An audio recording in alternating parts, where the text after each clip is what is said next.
I ran out of time on the first one, so I had to start a second one. And so we talked about I'm sending out some people some things. I think you're gonna get some Enmore flake too, because Aaron Moore. Because I ended up picking up more than I really needed, and I not long enough to smoke of what I already have. This is some of that Syrian full Vulcan that we were talking about.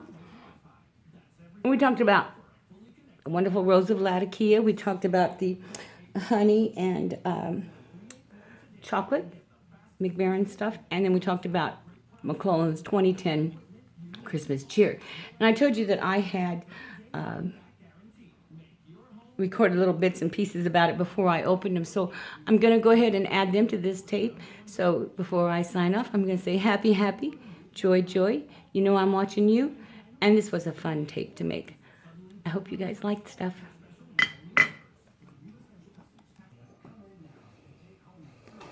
So first we're going to talk about the 2010 Christmas cheer. It's McClellan's 2010, so it's now 7 years old. And the thing about you got to remember about different McClellan blends, especially when they're doing year blends, is they try to go for something different each time. And in this particular time, what they were going for was they were trying to give you a taste of an area. And it's Durham.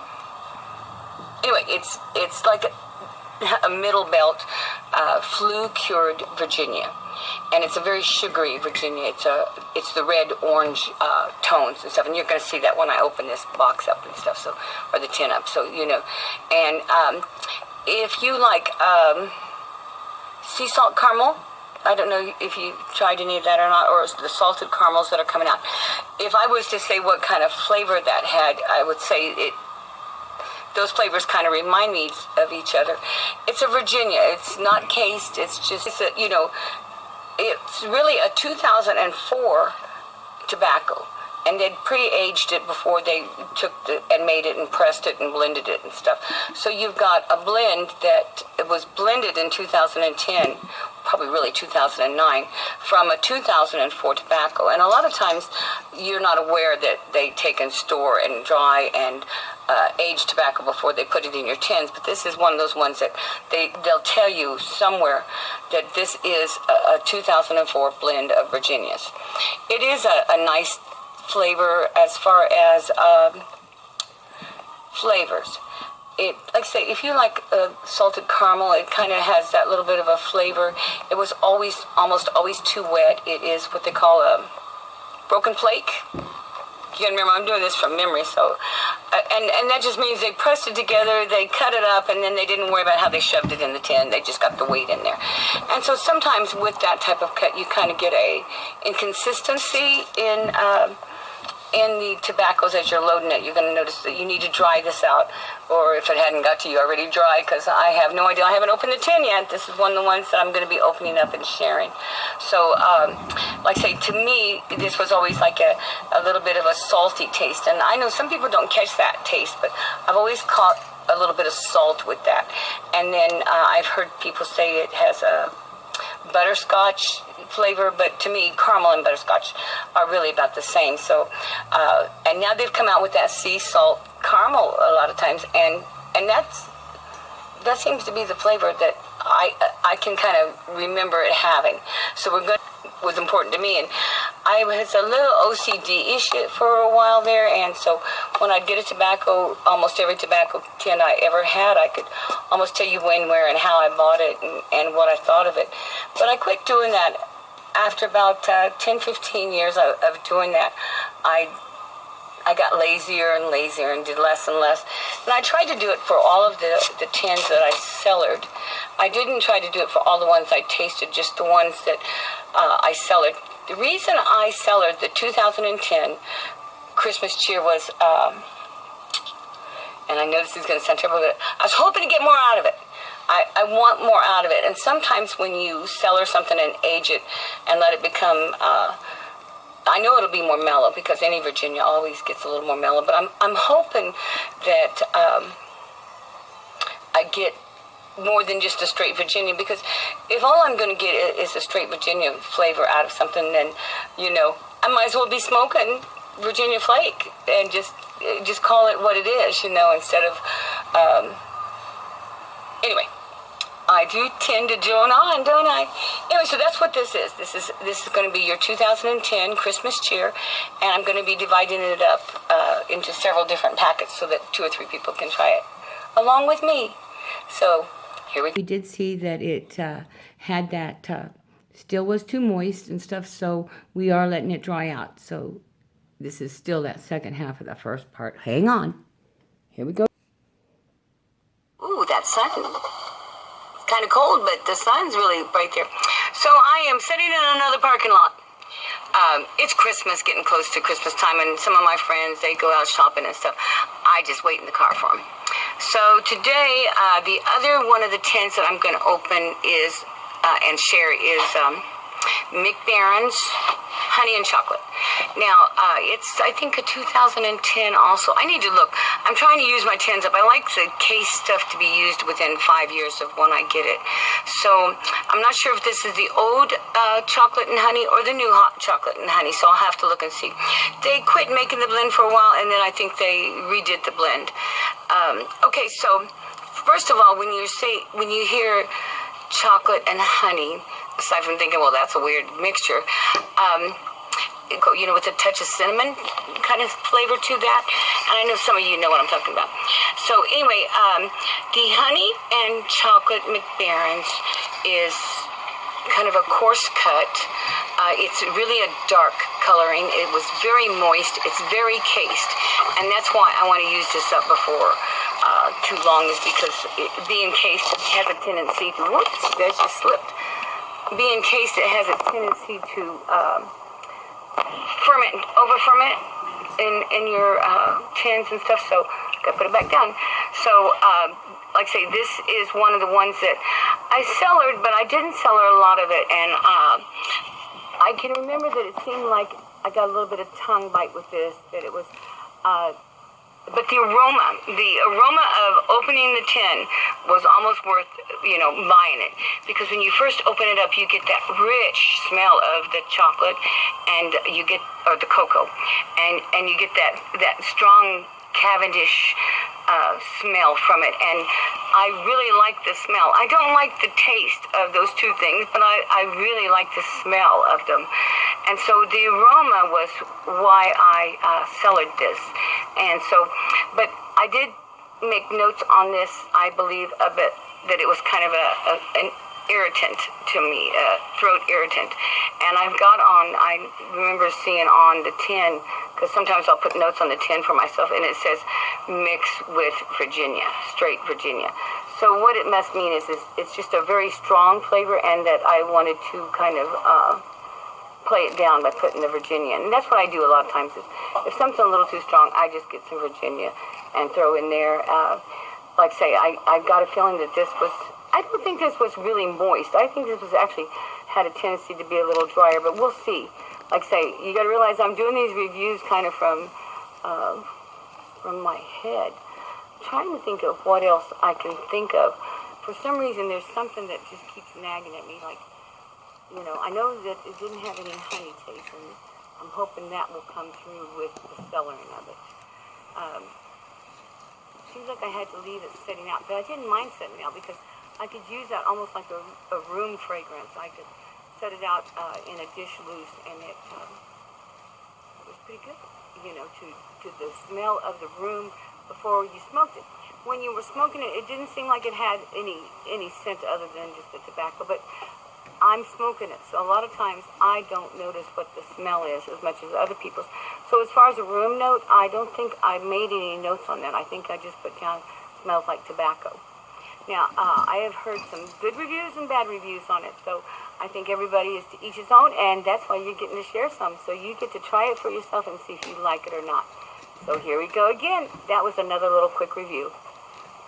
You're going to see more of the magic of television. Yay! And as you know, I couldn't get it open.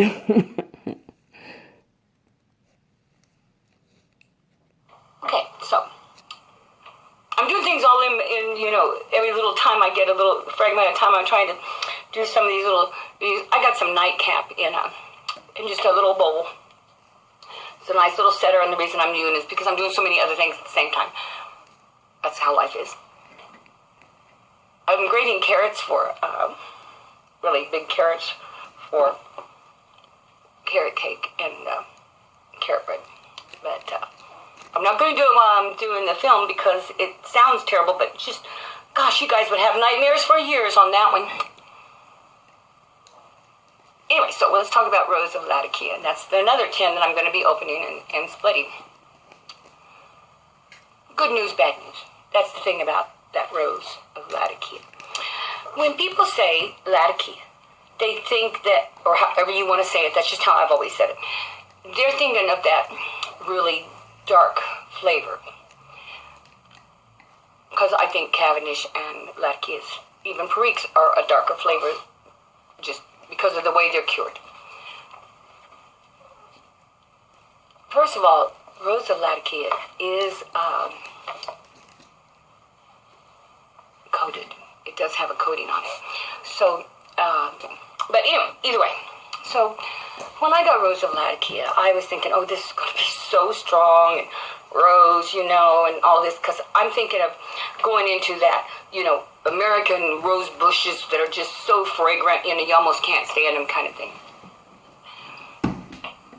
But the Rose of Latakia, the rose in that is that little wild field rose you see, the one with just the 4 or 5 little petals, nothing magnificent and all-American or all British, British roses are gorgeous too.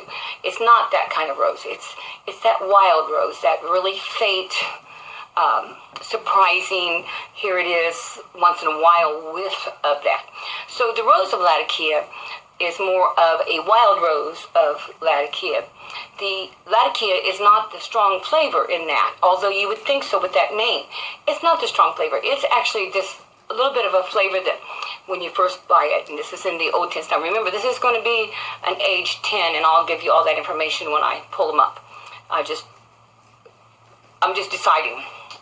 And the Rose of Latakia, when you first own it, before it's cellared, and if you buy some new, you'll see what I'm talking about. You have pretty much the Virginia flavors. You'll have that Virginia flavor pretty much consistent. And then every once in a while, that little whiff of that Latakia will come. Well, when you first get it, that whiff isn't a whiff. It's more of a pop of it. So when you first get the Rose of Latakia, you'll notice that pop of the Latakia, and some people like that. Me, I like the flavor all the way through. So when you cellar Rose of Latakia, what happens with that little bit of Latakia that's in there, because it's a ribbon cut, it's a nice dark looking, rich looking tobacco, but it is a lot of Virginias. So, but when you cellar that Latakia takes and kind of smooths out into that whole tobacco. So that's when I call it, like, it becomes the wild rose, because then you're like in a field with those wild roses where you get that little bit of continual whiff. It's never just right in your face, here I am, add something else to me because you're too strong kind of Latakia. It's more of a Virginia with just a little bit of fragrance of that Latakia. So I enjoy Rose of Latakia after it's been cellared. When you first get it, like I say, I'm not overly fond of a pop-up flavor. Some people like that for Luxury Bullseye is a good example. You have that, all of that nice Virginia, and then all of a sudden you get that pop of too much rich, dark, Perique, Cavendish, Latakia, all those dark flavors.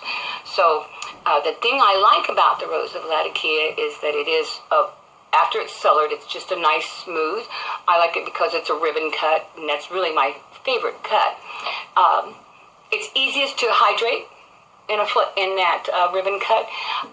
It's easiest to dry out in that ribbon cut, and I think that's probably why I have a tendency to like the ribbon cut. There goes that lecture again, right? But anyway, so we're going to open up Rose of Latakia, and if you get new Latakia and get a chance to compare it to what I'm sending you, I think you will be able to. This is one of those ones that I think is really a definite. Here, I noticed that kind of tobacco. The new ones, you will notice that pop when you hit that little bit of smoky flavor. But with the cellared one, it's just that whiff all the way through. And that's why I like cellaring tobaccos, is because it takes anything that is overly strong and mellows it out. The problem with the Rosa Vlhadskaya is that it is cased, and that casing tends to deteriorate. The casing itself deteriorates over time, and so it can sometimes, I've seen where it's the casing that has ruined your tobacco. It has become a dust in there, and so it just doesn't do what it's supposed to do. It just depends on the makers.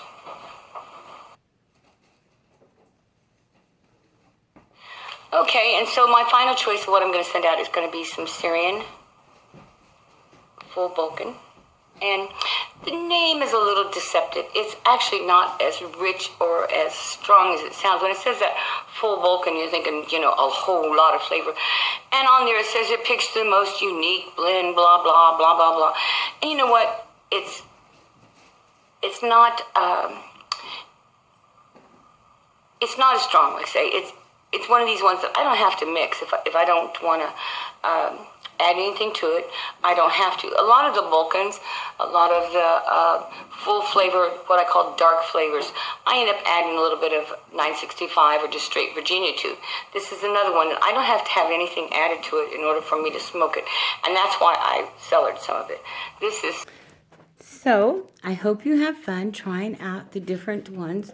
The only one I couldn't get open is that honey and chocolate, and as soon as someone who's stronger than me walks into the house, that'll be the first thing I'll say, hey, wait, stop, open my tobacco.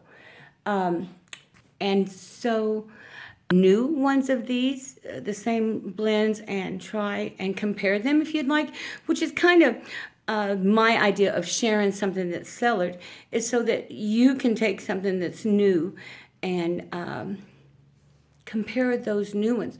And what would be fun in my unique situation, in that I have a lot of cellared tobaccos that were ones that I liked, and so I like trying them all. And I don't want to just say that tobaccos are tobaccos are tobaccos are tobaccos, because that's not true. Different casings are different on them. And the age of tobaccos and the areas that tobaccos are grown in, like that cheer, is the same as this year with tobaccos. There's such a variety, even in each field. Growing up like I did, we grew up where they grew a lot of little patches of specialties. And I can remember going out there and putting the paper sacks over the flowers. If they didn't, a lot of times you went out and you just pulled the flowers. You broke off the flowers. But some of them, they would go ahead and put bags over. If they left the flowers on them, the bag had to be on it. And that was, I think, to keep them from intermingling with other tobaccos and stuff. And it was really pretty neat in those days. It's kind of a different thing. It went from the little specialty tobaccos to great big tobacco farms for burley, for the cigarettes. And so a lot of that was lost in. Now I think we are trying to go back to more of the organic, homegrown type tobaccos. And I think that's really neat to find people that are growing tobacco. This is my idea of sharing the holidays. Happy, happy, joy, joy. I'm watching you.